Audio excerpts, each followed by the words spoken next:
Hizotra andeha zamony lalanao rehefa miala ety moefa fantatrao ve zay mety hiafaran'ny fanahinao satria lazaiko anao fa ho avy tsy hoe tsy hoeny ilay fotoana za efa voambara natokana hitsarana ny ratsy sy ny tsara ho AIZA anao ho rendrika Rehefa hiakatra Miomana ianao Miomana fa mbola tsy fantatra rabeny adalana tsy note fa vitanao AIZA tsy overy aminao fa ndeha mibeba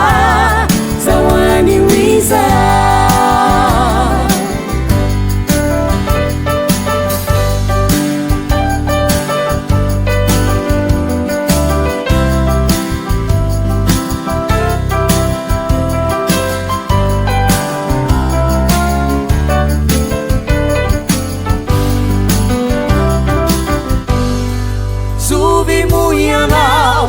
tsy mba mananteny mahazo famojena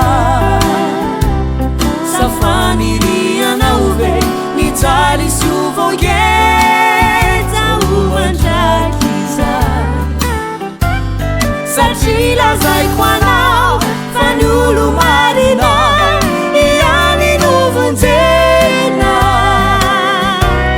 fa ny olon'i Satria sy ireo forongony dia foloanjanany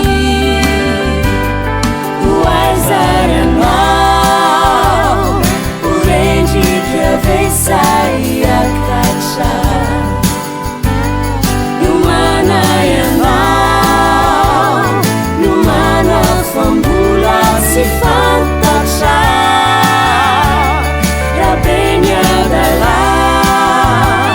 tsy note fa vitanao AIZA tsy overy aminao fa ndeha mibeba zao anio Izay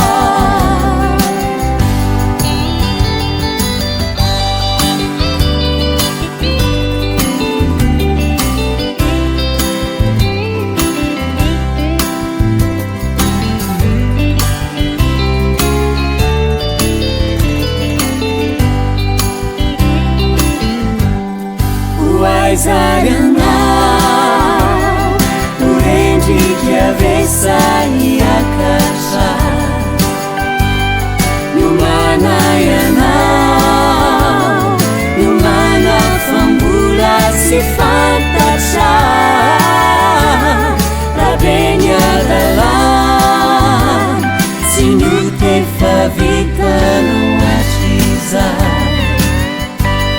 tsy overy aminao fa ndeha mibeba